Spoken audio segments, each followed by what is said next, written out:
One of Jesus' most famous sayings or teachings comes at the end of a longer section of teaching, which the gospel writer Matthew has called the Sermon on the Mount. And after a long section of instruction to his disciples, Jesus said words like these: "The one who hears what I say and follows my lead is like the person who has built his or her house on the rock. The rains will come down and the floods will come up, and the wind will beat against that house, and it will stand firm. But the one who hears and does not follow my words is like the person who builds his or her house on the sand. The rain will come down and the floods will come up, and the wind will beat against that house, and that house will come crashing down." Before moving here to Barrie, where I became minister of this church, we lived in Port Rowan, Ontario. Port Rowan is in Norfolk County. It's on the north shore of Lake Erie. And Port Rowan is sort of the nearest community to Long Point. Some of you may have heard of Long Point or even visited it. Long Point is a peninsula that sticks out into Lake Erie. Long Point is 40 kilometers long, and it's basically a great big sandbar sticking up out of the lake. 40 kilometers long, and at one point a kilometer wide. It's an absolutely gorgeous spot. Some of the most spectacular beaches I've ever seen. Mile after mile of white sandy beach with the breakers of the lake rolling in against it. There are lots of cottages at Long Point and even a few year-round homes. And when I was the minister of the United Church in Port Rowan, I loved it when it came time to preach on those words of Jesus. The wise person builds their house on the rock, and the foolish person builds their house on the sand. Because some of the members of my congregation had houses at Long Point which were literally built on the sand. Just recently, this past fall, I remember there was a period of heavy rain that lasted for several days on the west coast. And I remember seeing a picture on the news of a cottage that had been built on very shaky ground and too close to the shoreline. And as the soil got wetter and wetter and the water levels rose higher and higher, the ground literally gave out underneath that cottage, and there were pictures of it lying on its side in the shallow waters of the bay. It is important that we build our houses on good, solid ground. We take it for granted, I think, in a place like this, but it is nonetheless important that there is a good piece of solid ground so our homes can have a solid foundation. In the same way that our houses need a good, solid foundation, so do our lives. Psalm 62, among other psalms, says that the best and most solid foundation for our lives is God. And we build our lives upon God's foundation by nurturing our relationship with God. In the portion of the psalm that we heard today, I think the writer expresses three particular ways that this is the case. The psalm writer says, "My soul waits for God. I expect from Him."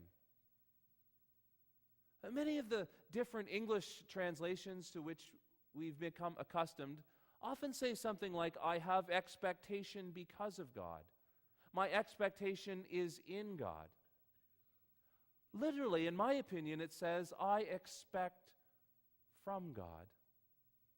What does the writer expect from God? We don't know. And that's exactly the point. Our expectation is not in specific things, but in the one who promises to provide. We don't know what the future will bring. We don't know what experiences we will have. We don't know what good things we will get to enjoy or what difficult things we will have to endure. We do not know what will come. But we know the one who will provide for us in good times or in bad. It's like the old saying, I don't know what tomorrow holds, but I know who holds tomorrow. And when we know who it is that holds tomorrow, we can wait patiently and expectantly. We can look forward with hope because of the one who promises to provide for our needs. All that, of course, is easier said than done. It can be very difficult to wait patiently and expectantly, to look forward in hope when we don't know exactly what tomorrow will bring. There's the old saying, time flies. And we know that that's true, don't we? Not so long ago, I was having a visit in a nursing home with a gentleman who's many, many years older than me. And we began to talk about some common experiences we had in the past. And I was talking about something that I experienced when I was a teenager, and I said, I remember it just like it was yesterday. There's been so much time passed in between, so many things I've experienced, and yet that memory so long ago could have been just yesterday. And the gentleman who was so much older than me said, I know. I remember that same thing, just like it was yesterday. He's had an entire lifetime of experience in between, but remembers his youth so vividly. We think about our children and how quickly they grow up. Time flies. Where did it go? Time flies so often when we look backwards, but sometimes not when we look forwards. It can seem especially difficult to look into the future when there is some uncertainty about what will come. Perhaps we have an illness and are not sure what will become of it. Perhaps a friend or a family member is going through some kind of problem and we're not sure if or how it might be resolved. Maybe we're waiting anxiously for a piece of news and are not sure when it's going to come. And so we're forced to wait. And it can be very, very difficult to wait both patiently and expectantly, to look forward into the future with any kind of hope. And yet the promise for God's people remains. We can expect from the one who promises to be there for us, who promises to meet our innermost needs. We don't know what tomorrow holds, but we know who holds tomorrow. The psalm writer goes on to say, God is my rock and my salvation. God is my defense in the face of an enemy. I will not be moved or shaken because God is my refuge.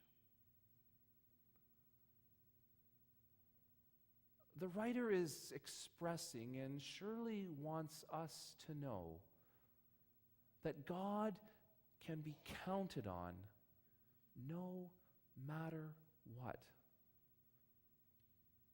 God is the immovable foundation on which we can rest our lives. There are no circumstances in which God cannot or will not be there for us. Of course, you may say that there have been lots of difficult times in the past that you've gone through, and it's taken all of your might to get through it, and you've had to rely on every imaginable resource and even try to find a strength that you didn't know you had.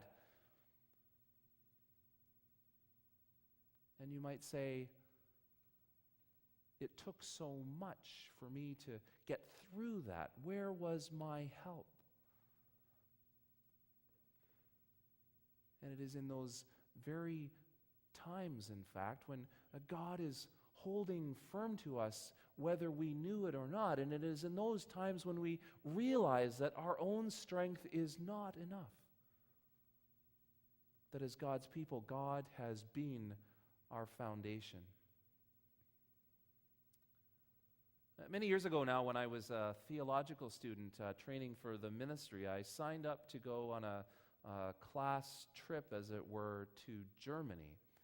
The whole point of the trip was to see historical sites related to the period of the Protestant Reformation, and in particular, the German church leader Martin Luther. Now, many of you may have heard the name Martin Luther, but perhaps don't know much about him. If you know anything about Martin Luther, it might be his hymn, which you may have heard, "A mighty fortress is our God." In German, it's called Ein feste Burg, a mighty fortress, or perhaps a mighty castle. Now, at one point in time, that was just an old-fashioned hymn sitting on the pages of an old, dusty hymnal. But as I traveled around Germany, I couldn't help noticing that the countryside was dotted with these remarkably old, strong, mighty castles sitting on hilltops. And as you drive around the countryside and you think to a time 500 years ago when Martin Luther lived, in a time when there was no police department, no 911 service, no street lights, maybe even no rule of law, how these remarkable buildings would be the very image of safety and security. It's especially interesting to know that in the years before Martin Luther wrote that hymn, there was a price on his head. He was a wanted man. Had he been caught by the authorities, he would have been put to death. And a prince who was sympathetic to his cause took him and hid him in the Wartburg Castle, which is near the eastern town of Eisenach.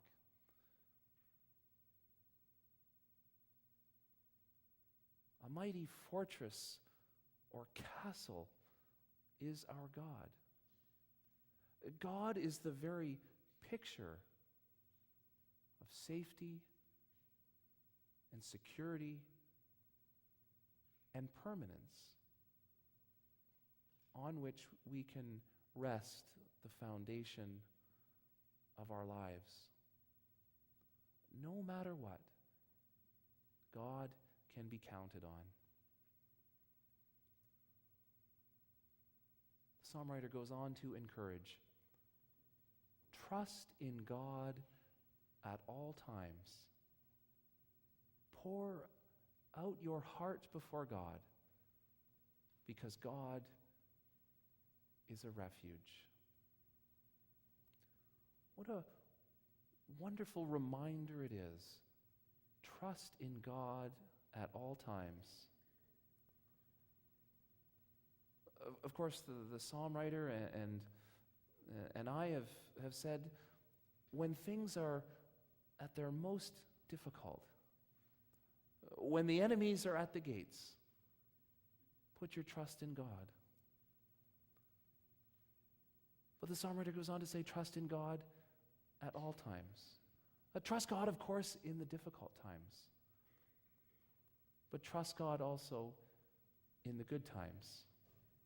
Not only that you might appreciate the good times for what they are, but that you might prepare yourselves for the more difficult times that may yet come. A minister who was very influential on me has said, one of the most difficult things we can do as people of faith is to try and build up our faith resources in times of crisis that have not been built up beforehand. Think of someone who lives in a tropical region. The person who lives in the tropics doesn't wait until the hurricane is raging to start thinking it would be a good time to have some shutters. No, you get the shutters built onto your house when the weather is good. And then when the storm comes, you'll be ready for it. The person in the tropics doesn't wait until the weather is so bad you can't travel anywhere and the power is off and there's no food in the house to say, geez, I wish I had some canned goods and some bottled water. The person who lives in the hurricane zone goes and gets those so that when the hurricane comes, they have the resources that they need. Many years ago now, when I was just a young boy and I was graduating from high school, I went off and moved to Kingston to study at Queen's University. It was a very difficult time in my life. I call it my quarter-life crisis, which is good because I've got it out of the way now. I won't need to go and buy a convertible. I went off to university with a very clear picture of how my life would proceed. I was going to get amazing marks, and I was going to go to law school and become a very successful lawyer. Well, after I went to university for a little while, I all of a sudden didn't want to do that anymore. And for a long time had literally no idea what I wanted to do with my life. And on top of that, all kinds of questions began to creep into my mind about what is the meaning of life? What is life all about? I had grown up in a Christian home and had been taken to church all throughout my boyhood and my youth, and I got to university, and I remember thinking that almost every single one of my professors seemed to have it as their mission to convince their students that Christianity and religion is complete foolishness, and that if you had any kind of faith in God at all, it's because you've been brainwashed. It's only because your parents have told you, or because of the place that you grew up in. I began to think to myself, maybe that's true. Maybe if I do have any belief in God, it's only because I don't know any differently. Because I've been raised with a very narrow field of vision. And so not only did I not know what I was going to do with the rest of my life, I didn't know what meaning life had. And so I began to try to examine for myself, what are the different worldviews available? How is it that one can put one's life on the right path and set it on the right foundation? Well, I came to believe that in particular, as it relates to Christianity, one's faith really comes down to what one thinks about what the New Testament tells us about Jesus. Does the New Testament give us an accurate picture of Jesus or not? Can we have an understanding of the things he said and did? In particular, the New Testament writers tell us that God brought Jesus back to life after he had died. Well, is that true or isn't it? It makes all the difference in the world. And I came to believe then, as I still believe now, that if you study the person of Jesus as you would study any other piece of history, if you gather and evaluate evidence, that evidence tells us that the New Testament gives us a reliable picture of Jesus and that God raised him from the dead. Of course, the objection then comes, well, that may seem to be the case, but that's not what happens in the world, and so it can't be right. And so then the question becomes, well, is there a God or isn't there? And I came to this conclusion. One does not have to be a believer in God. One does not have to be a Christian. You can be an intelligent, rational person who has it all together and not believe any of that. But you can be an intelligent, rational person and believe it. The Christian cannot look down his or her nose at the atheist, but nor can the atheist look down his or her nose at the Christian. It is a very reasonable thing to believe in God and to believe in Jesus.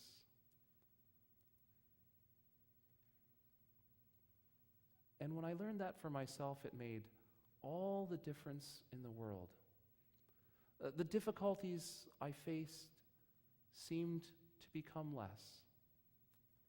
And perhaps most of all, I thought, if God was in Jesus, and if God could raise him from the dead,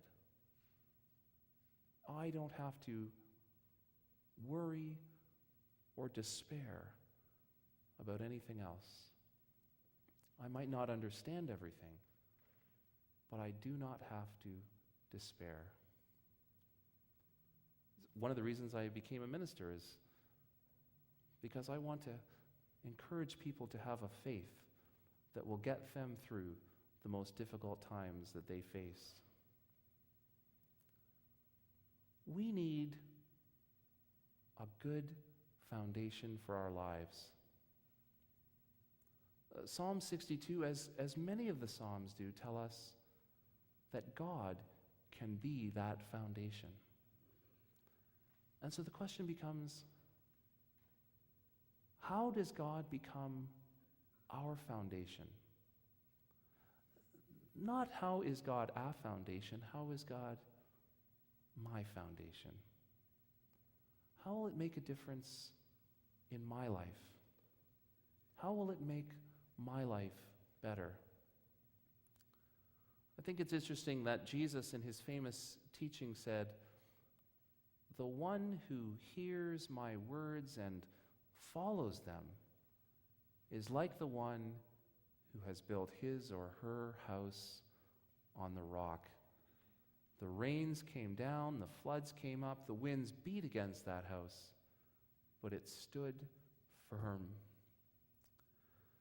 Neither Jesus nor the gospel writer could have been ignorant of the words of the Psalms, which talk about God as a rock and as a refuge. Both Jesus and the gospel writer want us to see that it is in him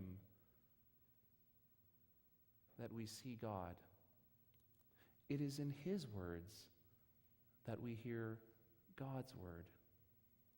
It is in following him that we find ourselves along God's path.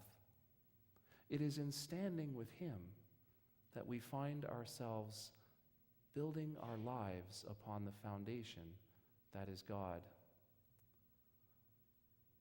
There's a great old gospel hymn, and in one of the verses, it gives words of promise from God to the believer. That soul that on Jesus has leaned for repose, I will not